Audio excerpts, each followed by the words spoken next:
Hello guys, कैसे हैं आप सब। मैं आशा करता हूं आप मस्त होंगे और स्वस्थ होंगे। इसी उम्मीद के साथ आज के सेशन को स्टार्ट कर रहे हैं और आज हम लोग चर्चा करेंगे टेस्ट नंबर 71 का मैथ्स क्वेश्चन का।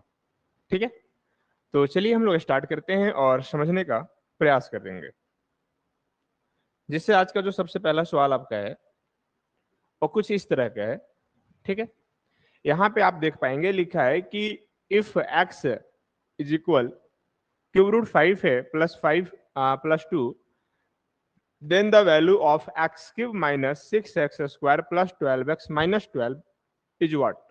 ठीक है, तो इसको हम बना कैसे सकते थे, इसको काफी आसान तरीका से आप इसको करेंगे। वो तरीका आपका क्या होगा, तो तरीका आपका ये होगा कि आप क्या ये वाले जो दो देख रहे हैं, अगर उस दो को अगर हम x के इधर ले आए, कुछ ऐसा होगा।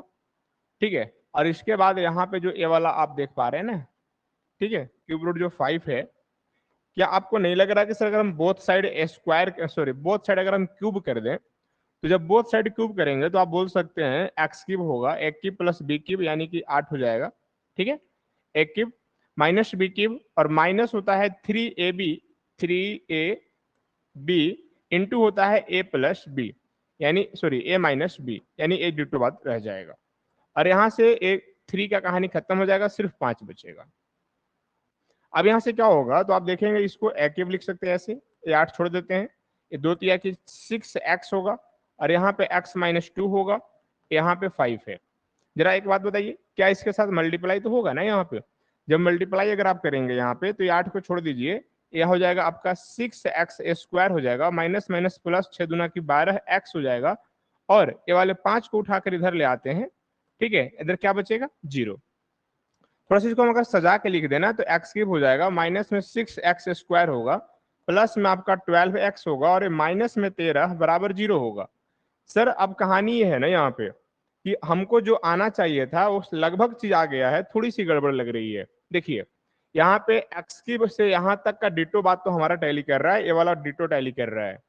फर्क ये है ना कि हमारे पास यहाँ पे सर माइनस में 12 है और यहाँ पे आपके पास माइनस में 13 आ गया है। इसको 13 को 12 बनाने के लिए हम क्या कर सकते हैं, तो मैथ्स का एक बहुत बड़ा खूबसूरती है कि अपने नीड के अकॉर्डिंग, अपने जरूरत के हिसाब से हम इसमें कुछ भी छेड़छाड़ कर सकते हैं। जब इसको हम कुछ भी छेड़छाड़ कर सकते हैं ना, तो हम बोलेंगे कि अगर इधर हम +1 कर दें तो सर इधर भी हमको +1 करना पड़ेगा, राइट।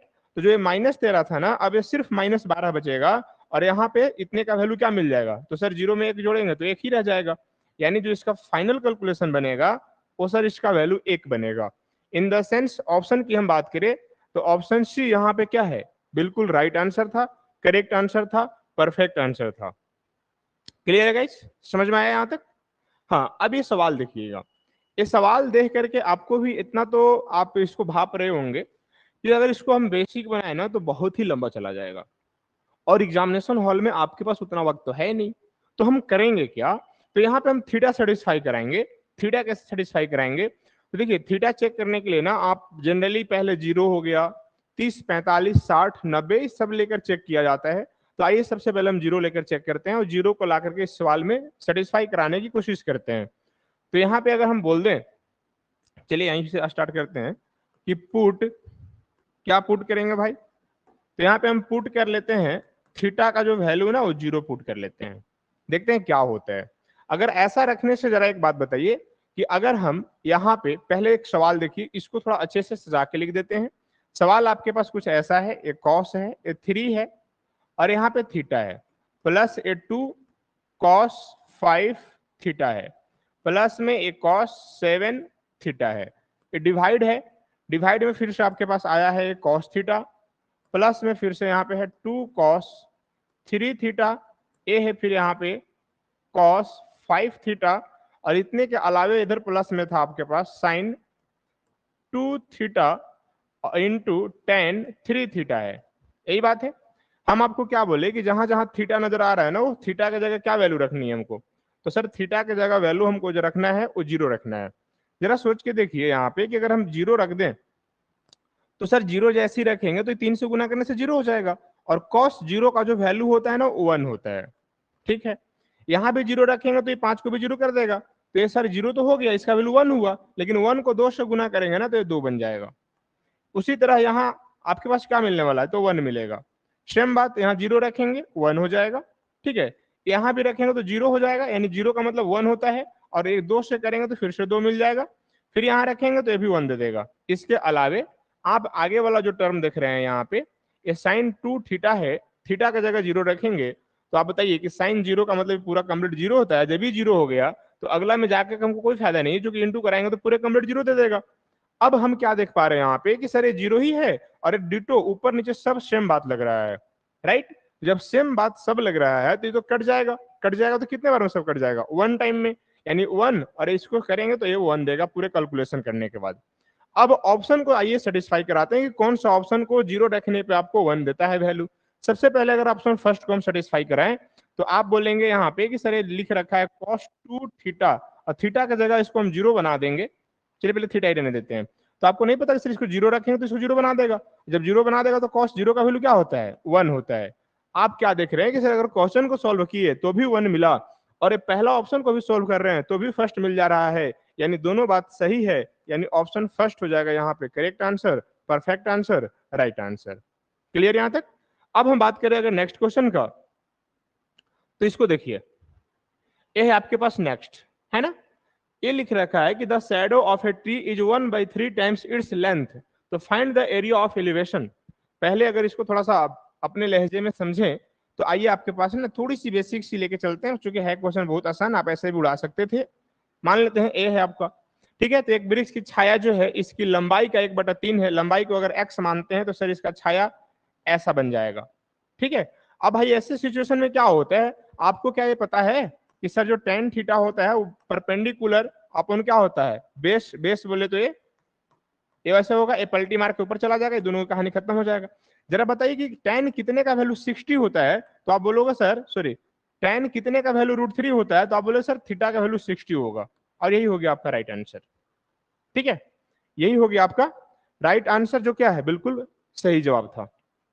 हाँ, इसमें आइए, लिखा है कि एक बहुभुज की 11 भुजा है, एक बहुभुज है यानी पॉलीगन है ना। ए polygon has 11 sides, how many triangles can be draw using only the vertex of the polygon. देखो भाई साहब, यहाँ पे 11 भुजा वाला एक पॉलीगन बना हुआ है, उसके सभी वर्टेक्स को मिलाने से कितने त्रिभुज बनाया जा सकता है। तो इसके लिए आपको ये वाले परमुटेशन कॉम्बिनेशन अगर आप पढ़े होंगे तो यहाँ पे कुछ ये वाले फॉर्मूला का इस्तेमाल करना पड़ेगा, और इसका जो हम एक्सप्लेन करेंगे ना तो आता है क्या, इसको हम लिख सकते हैं 11 फैक्टोरियल, और नीचे हो जाएगा 3 फैक्टोरियल, और यहाँ हो जाएगा 11 - 3, राइट। अब अगर इसको हम तोड़ दें 11 फैक्टोरियल को, तो आप जाएंगे कहां तक, 11 × 10 × 9 है ना, × 8 फैक्टोरियल तक जाएंगे। देखिए 3 है, 3 को तोड़ेंगे तो 3 × 2 लिख सकते हैं, है ना, एक लिखे ना लिखे कोई फर्क नहीं। यहाँ पे जो अगला टर्म बनेगा वो माइनस करने के बाद 8 फैक्टोरियल आएगा। सर 8 फैक्टोरियल से 1 फैक्टोरियल की कहानी खत्म हो गया। ये 2 से करेंगे 5 बार में, इससे करेंगे 3 बार में, सर सबको गुना कराएंगे, ये आएगा 165। 165 इन द सेंस ऑप्शन की बात करें तो डी। क्लियर, ऑप्शन की बात करें तो डी है यहाँ पे परफेक्ट आंसर, राइट आंसर है। चलिए नेक्स्ट, एक बात बताइए, ये लिखा है कि किसी मतलब आइए, the diagonal of a rectangle is 15 and length is 12 centimetre, find the area of the rectangle. उससे पहले एक बात हमको बताइएगा, एरिया फाइंड आउट करने से पहले एक बात समझ लीजिए। अगर सर कुछ इस तरह का आपके पास रेक्टेंगल है, सर ये आपका डायगोनल हो गया, कुछ पल के लिए जो ये डायगोनल है, क्या इसको हम एच कह सकते, क्या इसको हम पी कह सकते, क्या इसको हम बी कह सकते, अगर एक ट्रायंगल के हिसाब से सोचे तो जवाब होगा कि हाँ बिल्कुल कह सकते। अब भाई साहब इसका जो है ना ये डायगोनल दे रखा है 15, यानी सर इसका वैल्यू 15 है, कोई भी एगो साइड आपका दे रखा है 12, तो आप थोड़ा सा बुद्धि लगाइए ना कि सर अगर ऐसा है और यहाँ ये 90 बनाएगा तो क्या ये ट्रिपलेट फॉलो करेगा, बोलिए क्या ये ट्रिपलेट फॉलो करेगा, तो हाँ करेगा। कैसे करेगा, तो भाई साहब 9, 12 और 15 एक ट्रिपलेट है, राइट। तो सर इसका मतलब ये नीचे वाला जो वैल्यू है, अगर इसको मतलब थोड़ा सा इसको ऐसे लिख सकते हैं आप लोग, कैसे लिख सकते, क्योंकि ये बड़ा भुजा है तो इसको हम लोग 12 कर देते हैं और छोटा वाले को 9 कर देते हैं। देखिए इसको 12 मान लेते हैं और इसको क्या मान लेंगे, फिर 9 मान लेंगे। तो हुआ क्या कि सर इसकी लंबाई की बात करें तो 12 नजर आएगा, चौड़ाई की बात करें तो 9 नजर आएगा। तो सर हमको एरिया की बात था, एरिया बराबर हम जानते हैं L इंटू बी, यानी 12 गुने 9, 12 9 कितना होता है 108 होता है, यानी 108 सेंटीमीटर। ऑप्शन की बात करें फर्स्ट।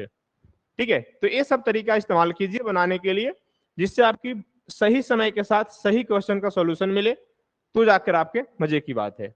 चलिए नेक्स्ट, ये लिखा है कि एक घन, ठीक है, जिसका प्रत्येक सतह घन का मतलब देखिए, घन में टोटल 6 सरफेस होते हैं, तो जो यहाँ पे डायगोनल दे रखा है ना, वो घन का डायगोनल नहीं है, बल्कि उसके सरफेस का है, किसी एक पार्टिकुलर सरफेस का है।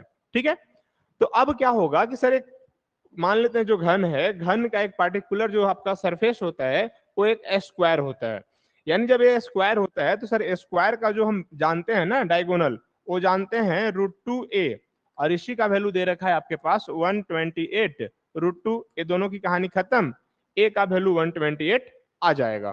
ठीक है, फिर लिखा है तो घनाभ बनाने के लिए मोल्ड किया गया, घनाभ की लंबाई और चौड़ाई क्रमशः दे रखा है, तो घनाभ की ऊंचाई क्या है।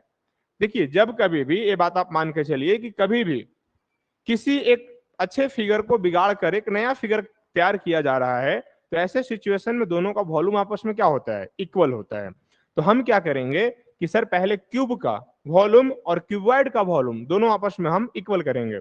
सर क्यूब का वॉल्यूम क्या होता है, तो आप इधर देखिए, क्यूब का जो वॉल्यूम होता है ना वो एक क्यूब होता है, मतलब आप कह सकते हैं कि 128 3 टाइम्स लिखना पड़ेगा, 128 128 128, राइट। क्यूबाइड में होता है LBH, LBH मतलब पहले आप 512 लिखेंगे, 160 लिखेंगे, और एक और नहीं है, कौन नहीं है, ऊंचाई। अब आप इसको काट लीजिए, बात बन जाएगी। जैसे इसे काटिएगा 128 से, तो आपका ना 4 बार में कट जाएगा। ठीक है, ये तो 4 बार में कट गया। अब अगर हम इस 4 से इसको काट देना तो 4 तिया की और 4 दूना 32 बार में कट गया।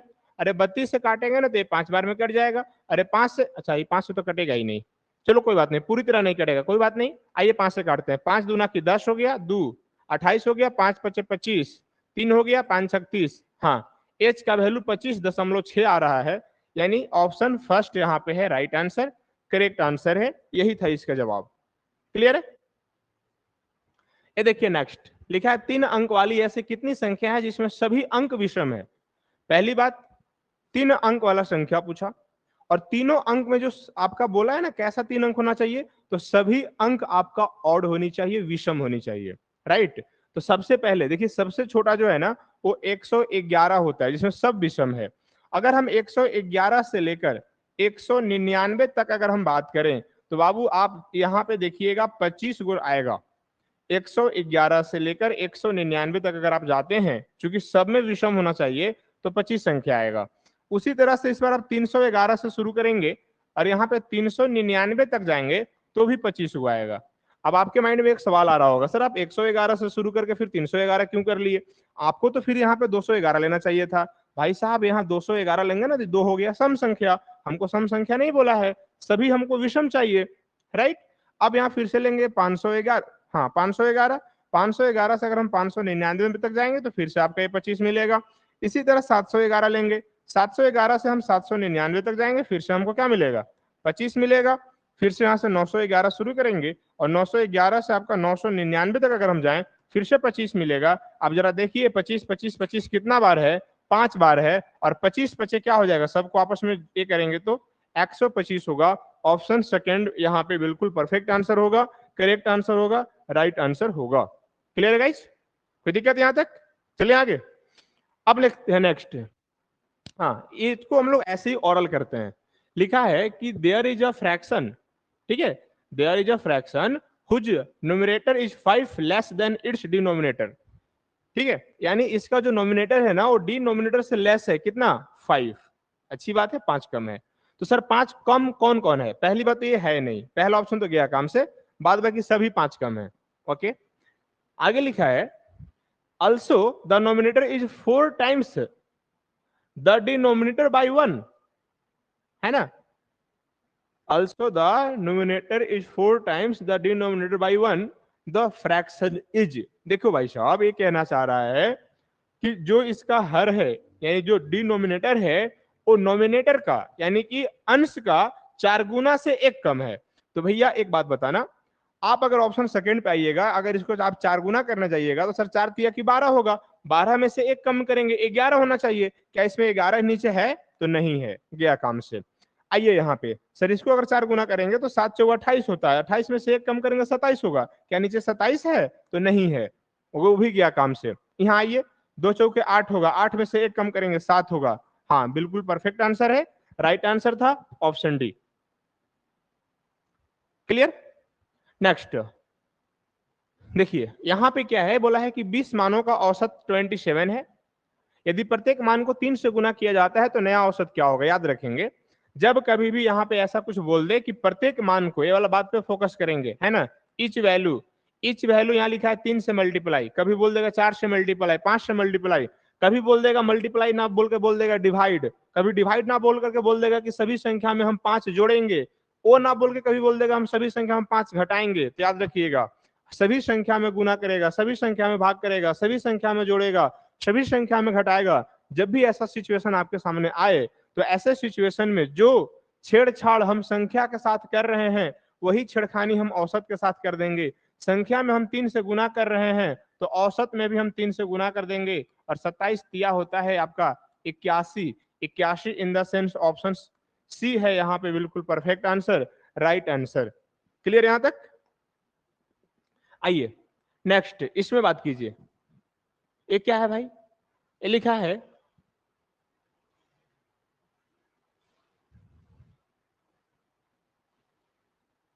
देखिए vintage box of sweets contents candies and chewing gums in the ratio 7:13 after the has eaten 8 candies and 11 chewing gums the ratio becomes 1:2। इसका कहने का मतलब है भाई साहब कि आपके पास पहले से ये जो मिठाई है ना वो 7 और 13 के रेशियो में है, ठीक है। आप इसको कितना खाते हैं? इसको खा जाते हैं 8 तो 8 को कम हो जाएगा, इसको खाते हैं 11, 11 कम होगा, इसके बाद रेशियो बन जाता है 1/2 का। क्रॉस मार दीजिए, क्रॉस मारेंगे तो 7 दूना 14 एक्स हो जाएगा, ध्यान से समझिए। और 8 दूना क्या हो जाएगा? 16 हो जाएगा। इधर से 1 से गुना करने से कोई फर्क नहीं पड़ेगा, यहाँ पे एक्स आएगा तो जाकर इधर प्लस कर जाएगा तो 11 और 5 यानी एक्स का वैल्यू 5 आया। जब एक्स का वैल्यू 5 आया हमसे क्या पूछा है कि how many candy will have left, यानी बताइए कि यहाँ पे और कितना बचेगा खाने के बाद। कैंडी की बात हो रही है, यानी इन द सेंस ऊपर वाले में काम कर लेनी है। तो सर यहाँ पे पहले तो 7x - 8 होगा, x का वैल्यू 5 है, 7 × 5 = 35, 35 में से 8 गया तो आपके पास 27 बचेगा। यानी जो यहाँ पे खाने के बावजूद जो बचा हमारे पास वो 27 यहाँ पे बचा है और यही आपका करेक्ट आंसर था, राइट आंसर था। आइए नेक्स्ट इसको करते हैं। ये लिखा है आपका कि 2 persons A and B are paid to total of 20-40 every week by their employer, ठीक है। If B is paid 140% of the amount paid to A, how much is A paid every week? जरा बताइए जी, यहाँ पे जो B को मिला है ना वो A के रेस्पेक्ट में 140% ज्यादा है भाई साहब। आपको ये बात नहीं पता कि सर 140% का मतलब होता है सर यहाँ पे 7/5। ये अगर B का हिस्सा है तो ये आपका A का हिस्सा है, ये दोनों मिला देंगे तो 12 ही यूनिट बनेगा। सोचिएगा अगर ये दोनों मिलाकर 12 बना, सर यहाँ से दोनों मिलाकर 12 बन रहा है और सवाल बोला है कि दोनों मिलाकर हम देते हैं इन लोग कितना 20-40, काटिए इसको, 12 एकम 12 होगा, 12 से 84 होगा, यानी यहाँ पे 170 आएगा। एक यूनिट का वैल्यू हमसे एक के बारे में पूछा है, ये हमारे पास 5 यूनिट है तो सर क्यों ना इसमें हम 5 से गुना करा देंगे तो 17×5 = 85, यानी सर ये 850 हो जाएगा। ऑप्शन की बात करें तो ऑप्शन फर्स्ट हो जाएगा यहाँ पे बिल्कुल परफेक्ट आंसर, राइट आंसर हो जाएगा। क्लियर? ये रहा नेक्स्ट, इसको देखिए, ठीक है। ये आपका लिखा है about an article for 1400 he sold it to B at 25% profit, B sold it C at 20% profit, C sold it to D at loss of 15%। देखिए भाई साहब पहली बात इन्होंने खरीदा कितना में? 1400। अगला आदमी को दिया 25% फायदा, 25% फायदा का मतलब होता है 125/100, 125/100 का फ्रैक्शन वैल्यू होता है 5/4। फिर से अगला को दिया है 20%, 20% का रेशियो वैल्यू होता है 6/5। फिर अगला को यहाँ पे 15% लॉस हुआ, 15% लॉस का मतलब 85, 85 का मतलब होता है सर 17/20, ठीक है। अब भाई साहब ये हालात है, अब जो कट कुट करना है कट कुट कर लीजिए, बात बन जाएगी। देखिएगा ये 20-25-100, 20-25-100 का मतलब 2 जीरो की कहानी खत्म हो गई यहाँ से, है ना। अब सर अब ऐसे काट लीजिए, 2 दूना की 4 और ये 7 दूना की 14, ये 2 तिया की 6। अब गुना कर लीजिए, क्या मिलेगा यहाँ से, 7 पच्चे 35, 35 35, 7 पच्चे कितना हो गया 35 हो गया, और 17 तिया 51 हो गया, है ना, या 17 तिया 51 और ये 35 हो गया। आइए गुना करा लेते हैं। 17 तिया कितना था इधर, 17 तिया 51, 17 7 पच्चे 35, ये 35, और नहीं तो एक काम करते हैं 35 तिया कर लेते हैं ना एक ही बार, तो थोड़ा सा मल्टीप्लाई करना आपके लिए भी आसान हो जाएगा। देखिए 7 पचे 35, 35 तिया 105, 105 को 17 से गुना करा दीजिए। पहली बात 17 पचे 85 के 85 लिखा जाएगा, और ऐसा हमारे पास एक ही जगह ऑप्शन है, पूरा गुना भी करने की जरूरत नहीं है। 17 85 राइट आंसर, पूरा गुना भी करने की जरूरत नहीं है। जैसे हम देखें 17 पचे 85 सर दोनों 85 लास्ट में जाएगा, जो कि एक ही जगह था। Option first will be right answer. चलिए नेक्स्ट, इसमें बात करिए, यहाँ पे क्या लिख रखा है इन्होंने, the market price of an article 400। देखिए मार्केट प्राइस कितना है 400, after giving a discount of 20%। यहाँ पे अगर आप 20% डिस्काउंट देते हैं, याद रखिएगा, अगर इसकी दाम 400 रुपए है, अगर आप 20% डिस्काउंट दे रहे हैं, इसके बावजूद यानी आप 80% उस बंदा से लेंगे। अगर 80% लेंगे तो सर 400 का 80% होता है भाई साहब 4 8 32, 4 8 32 का मतलब आप यहाँ पे उस बंदा से लेंगे भाई साहब 320 रुपया, राइट। डिस्काउंट देने के बाद भी 320 रुपया लेंगे, लेकिन सवाल ये भी बोल रखा है कि उसको फायदा होता है 32 रुपया का। भाई साहब जब इसको घटाइएगा ना, ये बचेगा 288, यानी ये कहलाएगा आपका सीपी। सर हमसे पूछा है यहाँ पे कि हिज प्रॉफिट परसेंटेज, सर प्रतिशत प्रॉफिट पूछा है, प्रॉफिट हमको 32 रुपया का था, यहां से समझ में आता है कि सर इसका 288 इसका सीपी है, तो आपका प्रतिशत के लिए 100 करना पड़ेगा। ये 32 से आप चाहें तो इसको काट सकते हैं 9 बार में, जब 9 बार में कट गया 9 से इसको काटेंगे ना तो 11.1/9 बनेगा। यानी ऑप्शन की बात करें तो यहाँ पे सी, ऑप्शन की बात करें सी, है ना, सी यहाँ पे परफेक्ट आंसर है, राइट आंसर है। क्लियर यहां तक, मजा तो आ रहा है ना समझने में। आइए नेक्स्ट, नेक्स्ट आपका लिखा है कि a sum of 800 amount to 1200 in 8 year at simple interest. एक बात बताइएगा, कोई भी अगर 800 रुपया आपके पास है और ये 800 रुपया 1200 हो जाता है, बात समझिए, ये कितना रुपया है 800 रुपया है, ये 800 रुपया 1200 रुपया हो जाता है, भाई कितने साल में हो जाता है, 8 साल में हो जाता है। एक बात बताइए, ये 800 1200 बन जाएगा तो कितना इंक्रीज कर गया, तो आपका जवाब होगा सर 400 इंक्रीज कर गया। हम बोलेंगे वो 400 कितने साल में इंक्रीज किया, तो आप बोलेंगे 8 साल में, यानी सर 8 साल में 400 रुपया इंक्रीज किया, तो एक साल में कितना इंक्रीज करेगा, तो आप बोलेंगे सर एक साल में 50 रुपया इंक्रीज करेगा, एक साल में 50 रुपया इंक्रीज करेगा। हमसे बोला है कि what will be the simple interest for 6 year. एक बात बताइए, एक साल में 50 रुपया, तो 6 साल में सर 6 से गुना करा दीजिए, 6 पचे 30, 30 का मतलब 300।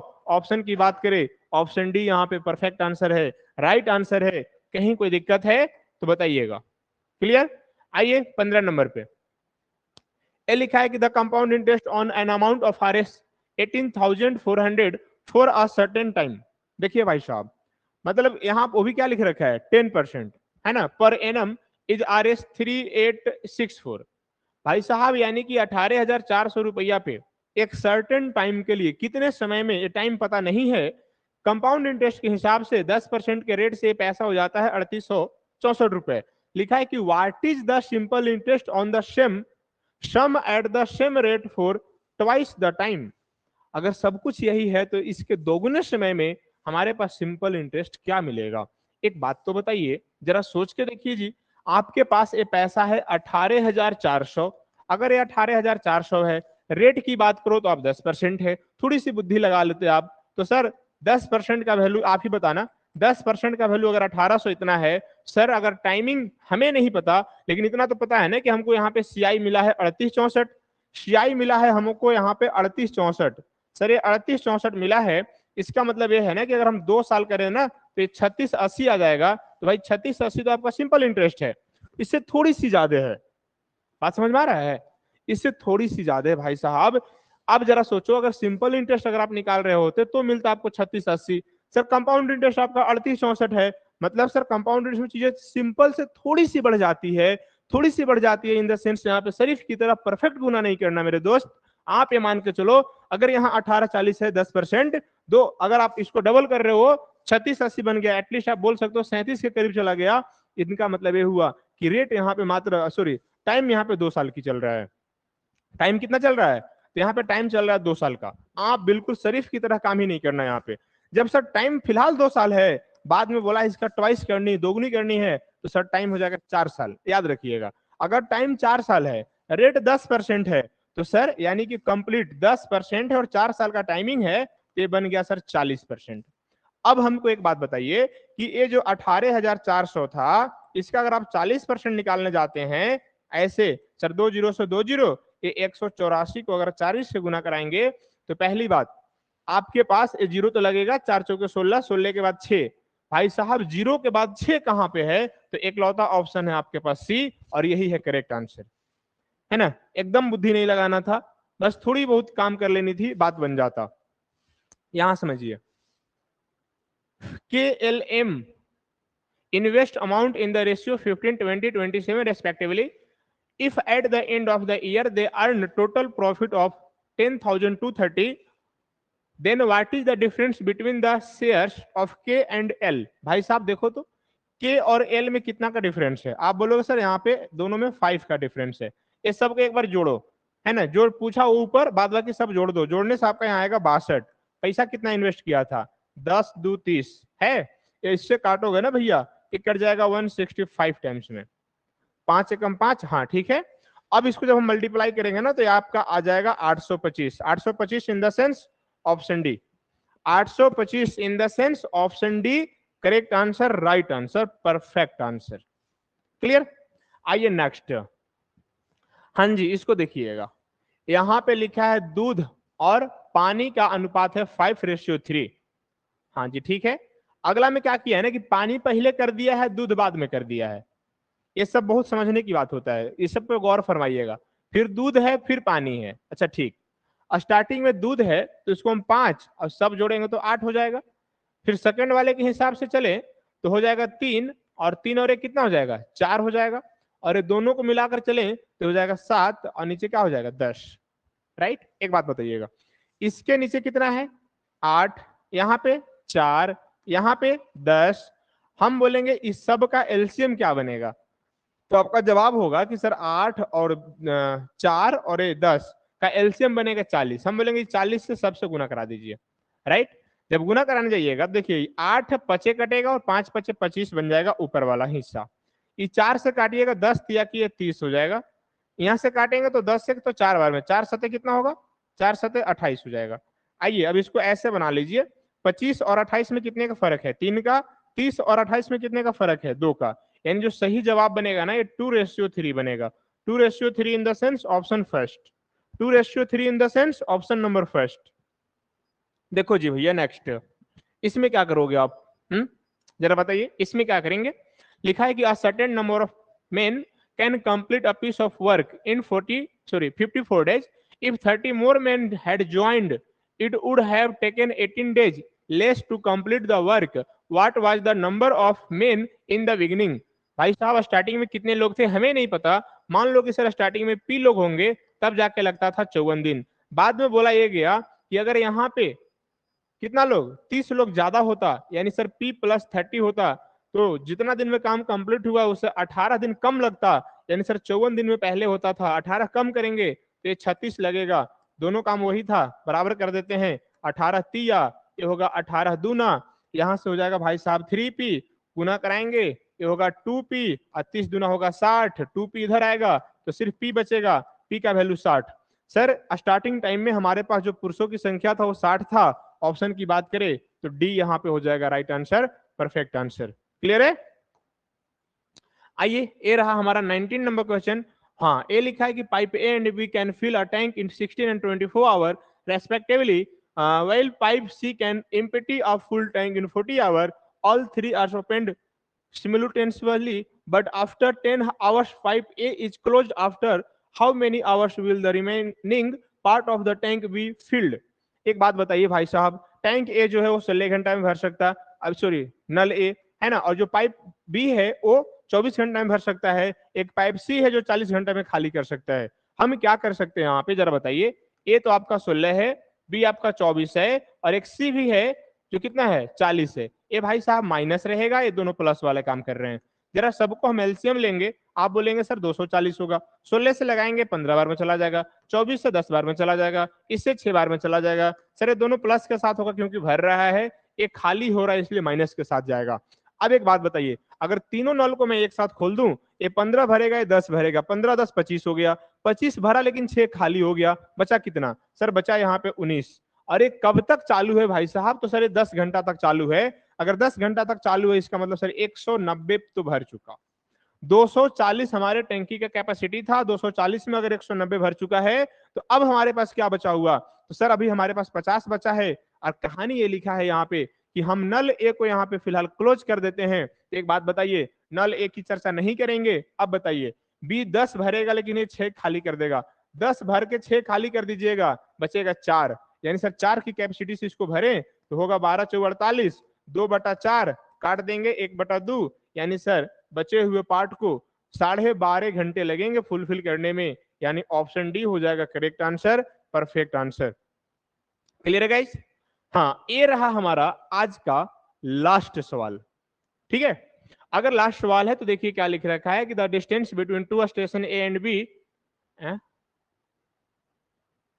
भाई कुछ गड़बड़ है क्या यहाँ पे? The distance between two station A and B is 100 kilometre. A train at what distance from. बाबू यहाँ पे इंग्लिश का क्वेश्चन गलत है, इंग्लिश का क्वेश्चन गलत है, हिंदी देखिए, सॉरी देखिए हिंदी क्या है थोड़ा समझिएगा। देखिए हिंदी, हिंदी है कि दो स्टेशन ए और बी के बीच की दूरी 800 किलोमीटर है। एक रेलगाड़ी एक्स से ए स्टेशन से चलना शुरू करती है और बी स्टेशन की ओर 40 किलोमीटर प्रति घंटा की चाल से चलती है, और दूसरी रेलगाड़ी वाई पी स्टेशन से चलना शुरू करती है और ए स्टेशन की ओर 60 किलोमीटर प्रति घंटा की चाल से चलती है। दोनों रेलगाड़ी ए स्टेशन से कितने दूरी पर मिलेंगे? भाई साहब आप ऐसा मान के चलें कि सर ए स्टेशन यहाँ पे है, बी स्टेशन यहाँ पे है, एक ट्रेन इधर से, एक ट्रेन इधर से, जो इधर से जा रही है ना, उसकी स्पीड आपका 60 किलोमीटर का है, यही है ना? नहीं गया ए स्टेशन की ओर 60, नहीं अच्छा इसका 60 है ना, और इसका कितना है? ये 60 नहीं है, इसका 40 है।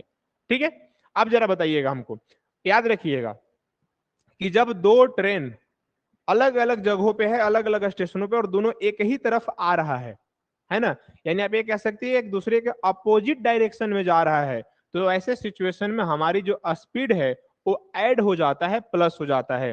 तो हम क्या करेंगे, पहले टाइम निकालेंगे। टाइम बराबर होता है डिस्टेंस, डिस्टेंस हमारे पास ये दे रखा है, और दोनों को अगर जोड़ेंगे तो 100 हो जाएगा, यानी कि ये पूरे हमको 8 घंटे बाद पहले क्या करेंगे, एक दूसरे से मिलेंगे। ये जो टाइम है ना, वो मिलने का टाइम निकल गया। अगर आपसे सवाल पूछा होता कि कितने समय के बाद मिलेंगे, तो मिलेंगे सर वो दोनों आपस में 8 घंटे के बाद। दोनों ट्रेन आपस में 8 घंटे के बाद अगर मिलते हैं तो जरा सोचिए, इसका मतलब ये हुआ कि 8 घंटा ये भी चला, 8 घंटा ये भी चला। हमसे पूछा है कि इससे कितना दूर जाके वो लोग, है ना, कितना दूर पे वो लोग मिला है, कितना डिस्टेंस पे मिला है। सर डिस्टेंस बराबर जानते हैं स्पीड गुने टाइम। भैया ये वाला गाड़ी कौन सा स्पीड से जा रहा था, 40 के घंटा चला था, 8 घंटा, 8 चौके 32, 32 इन द सेंस 320। ऑप्शन की बात करें तो ऑप्शन डी यहाँ पे है right answer, perfect answer, correct answer. Clear है गाइस? तो आज के लिए इतना ही, विशेष मिलेंगे हम लोग नेक्स्ट वीडियो में, तब तक के लिए आप सभी को गुड बाय।